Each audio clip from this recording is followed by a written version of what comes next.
অনেকে আমার কাছে জানতে চাইছে এটা কিভাবে আমি তৈরি করছি। তো এই প্যাকেটটা আমি দোকান থেকে নিয়ে আসছি। প্যাকেটের ভিতরে 2টা আরও প্যাকেট থাকে।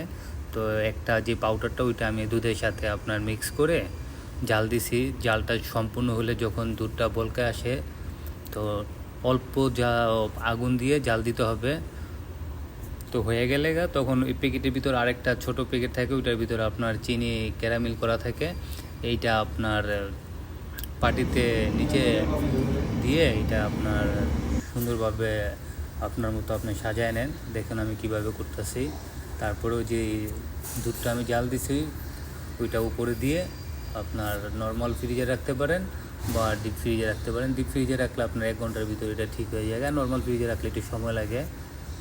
দেখুন আমি এটা আপনার ওইটার উপর ঢেলে দিতেছি গরম দুধটাই ঢেলে দিয়ে আমি সুন্দর করে আপনার ফ্রিজে রেখে দিছি। প্রায় 1-1.5 ঘন্টা পরে আমি এটা আবার উঠাইয়া দেখলাম, দেখুন কত সুন্দরভাবে এটা জমে গেছে। খেতে অনেক টেস্ট, ঠান্ডা ঠান্ডা খেলে তৃপ্তি মিটা জায়গা, অনেক সুস্বাদু খাবার। এটা বাচ্চাদের জন্য অনেক ভালো, বিশেষ করে আমার বাচ্চারা এটা অনেক পছন্দ করে। আমি প্রায় সময় এখান থেকে পাঠাই।